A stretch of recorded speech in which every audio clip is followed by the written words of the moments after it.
Peut-on mourir d'ennui, adolescent, nostalgie et exil intérieur dans un monde technologique?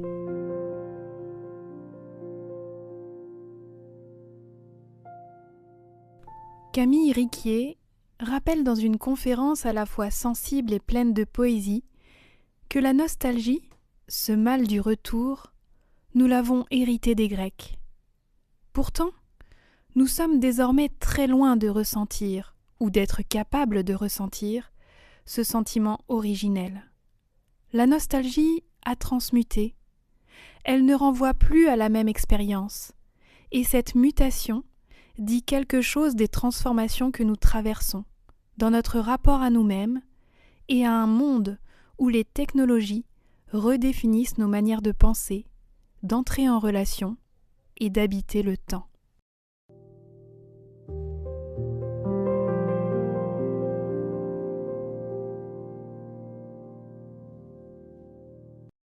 La nostalgie. Le mot nostalgie vient du grec nostos, le retour, et algos, la douleur. Il désigne ainsi ce sentiment étrange qui nous submerge parfois, un retour qui fait mal.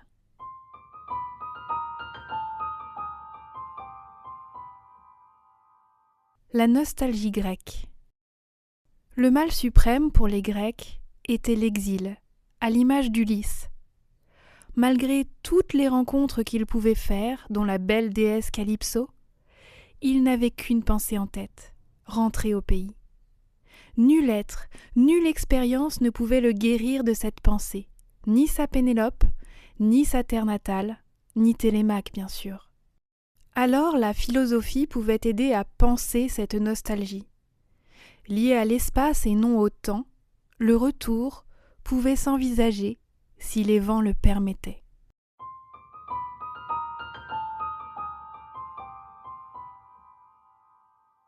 La nostalgie moderne, une nostalgie sans retour. Nous autres, hommes du XXIe siècle, avons lié la nostalgie non pas à l'espace, mais au temps. Et il n'y a pas de retour possible vers ce temps passé.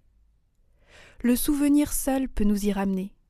Cette nostalgie est donc inextricablement liée à l'irréversibilité. D'ailleurs, nous ne désirerions plus de retour, nous ne souhaiterions plus rentrer.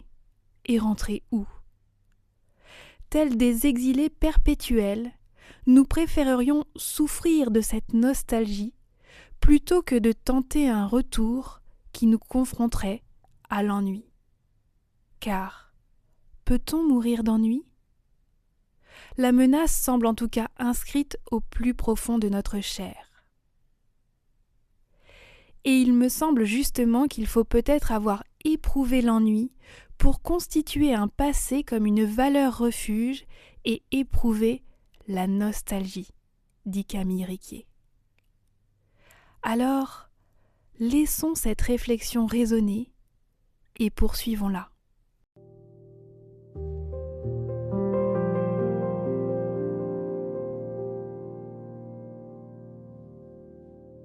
La disparition de la nostalgie.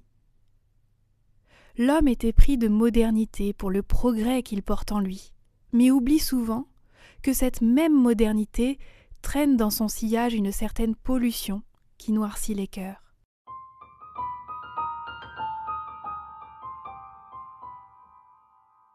L'homme moderne est déraciné et le symbole a besoin de racines. L'homme moderne semble déraciné, errant, et tente de se rattacher à la nostalgie comme à son ultime lien à la vie. Mais une nostalgie vidée de son sens, réduite à une temporalité abstraite, est-elle encore de la nostalgie? Car celle-ci réfère souvent à un temps qui n'a même pas vraiment été vécu.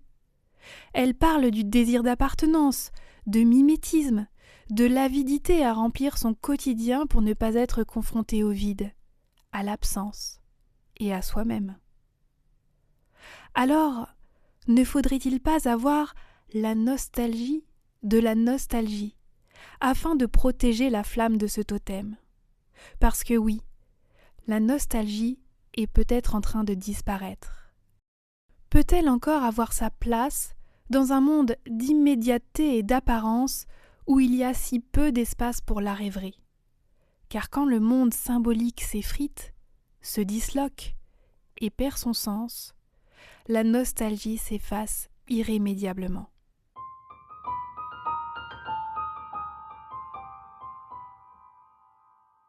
L'exil absolu, au-delà du temps et de l'espace, l'exil de soi.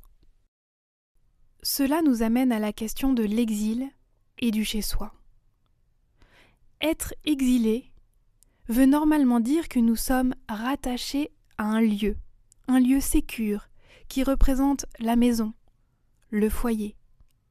Or, ce lieu qui s'intériorise peu à peu chez les individus en devenir ne semble plus exister chez certains adolescents. Ils n'ont pas su créer ce chez-soi intérieur. Parfois l'ont-ils délégué dans une application de leur téléphone. Mais cela est bien fragile, car sans téléphone, ils deviennent en une fraction de seconde orphelins d'eux-mêmes en quelque sorte. Cette dépendance crée chez eux une brèche structurelle qui oblitère leur capacité future à parfaire leur identité et leur personnalité.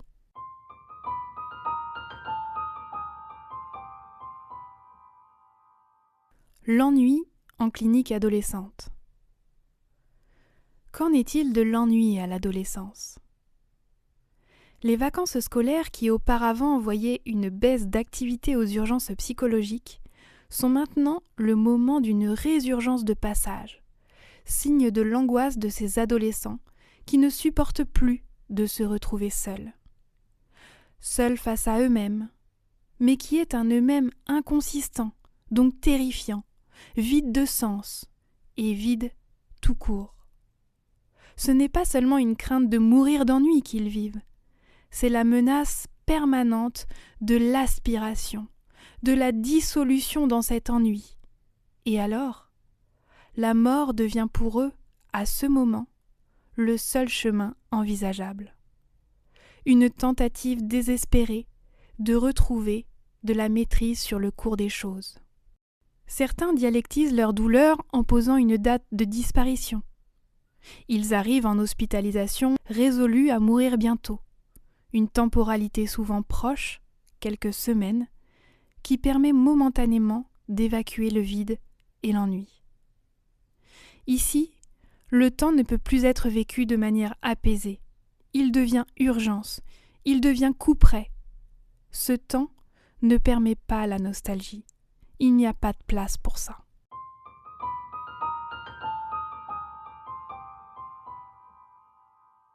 Une intériorisation impossible du chez-soi. C'est pourquoi aujourd'hui, je répondrai à Camille Riquier que, oui, certains jeunes meurent d'ennui ou frôlent la mort poussée par sa main. L'ennui n'est plus source de rencontre avec soi, de temps libre, ni porteur de la douceur de la rêverie. Ce chez-soi n'est plus envisagé. Il est au mieux délégué à l'extérieur grâce aux infrastructures numériques.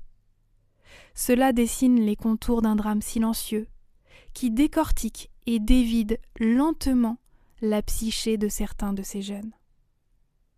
Que devient alors la subjectivité et la singularité qui l'anime quand on est en exil permanent, y compris de soi-même, faute d'avoir pu se fabriquer sa maison intérieure?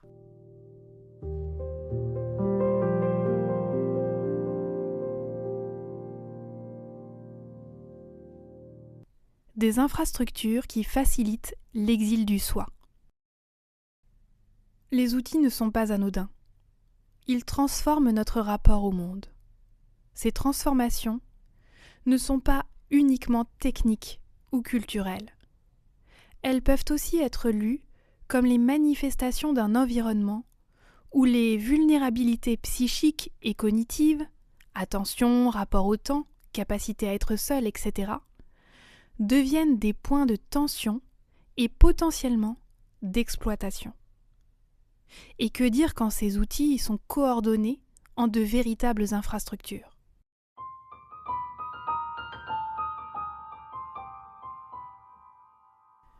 l'illusion du moindre effort, la paresse érigée en modèle. Ce phénomène d'exil n'est sans doute pas uniquement individuel. Il s'inscrit dans des environnements qui modifient en profondeur notre rapport au temps, à l'attention et à nous-mêmes.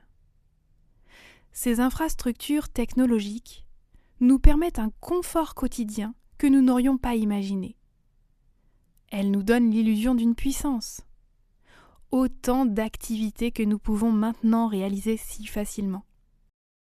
Ce faisant, en interagissant avec nos routines, elles changent notre environnement et modifient notre perception de la réalité ainsi que nos intériorités. Chez les plus jeunes, elles peuvent fragiliser la construction de la sécurité interne, la capacité à supporter la solitude, la responsabilité à peupler son imaginaire et nourrir son psychisme. Les nouveaux doudous sont légion, mais en réalité, ils sont moins des doudous que des prothèses du moi. Les réseaux sociaux apportent autant l'information que le message d'un ami et remplissent le temps, évitant ainsi la rencontre avec l'absence.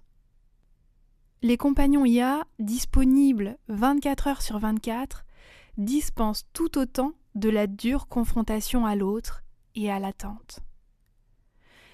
Les LLM permettent de s'abstraire de la lecture, de la rédaction, de la réflexion. Que nous restera-t-il bientôt ?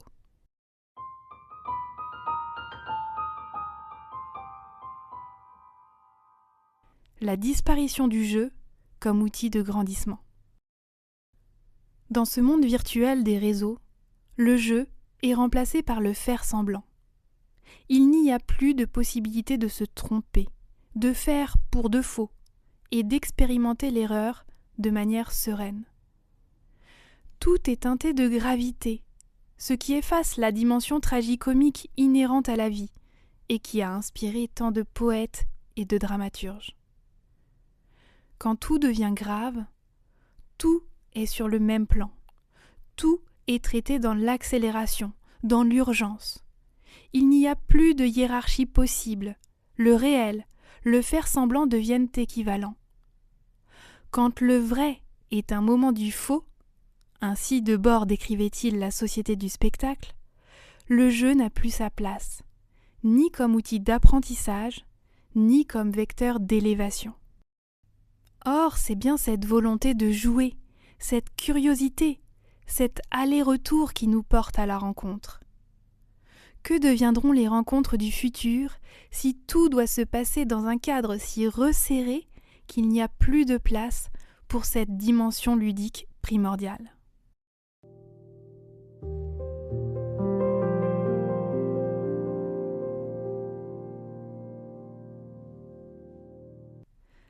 La nostalgie comme chemin de guérison. La nostalgie, même celle des modernes, peut être un fil à suivre pour sortir du labyrinthe.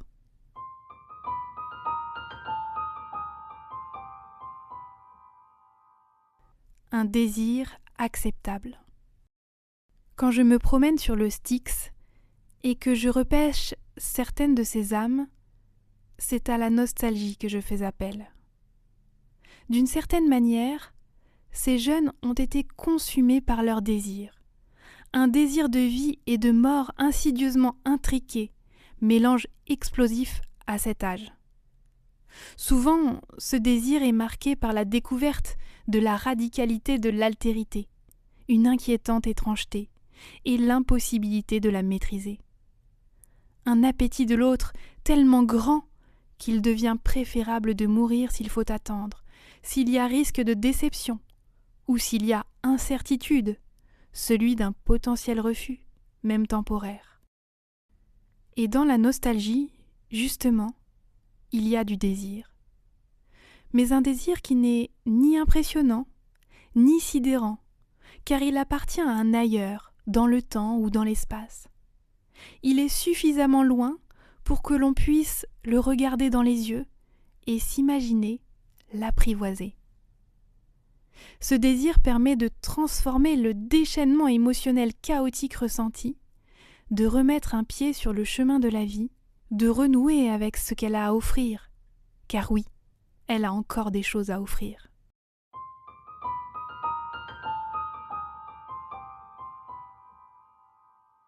Redécouvrir la solitude par l'autre. Alors tout le travail qui commence, c'est de pouvoir s'ennuyer ensemble. Cet ennui est proche de ce que Winnicott a décrit dans l'apprentissage de la capacité à être seul.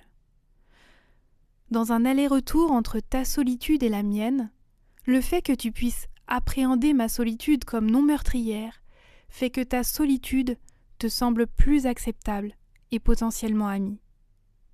Cette solitude apprivoisée permet ensuite d'expérimenter l'ennui, d'apprécier le temps qui s'étire, qui s'allonge, une décélération que les technologies ne nous permettent plus.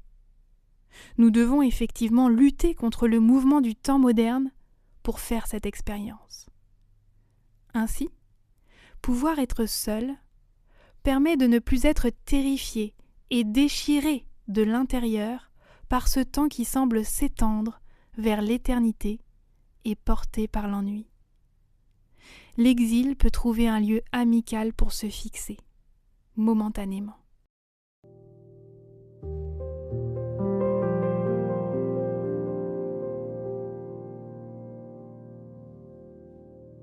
Conclusion, ce que les anciens d'aujourd'hui peuvent transmettre.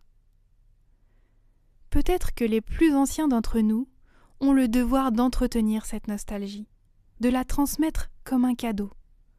Car avec elle, le tragique de la vie se dévoile moins comme un poids que comme une condition ontologique à accepter.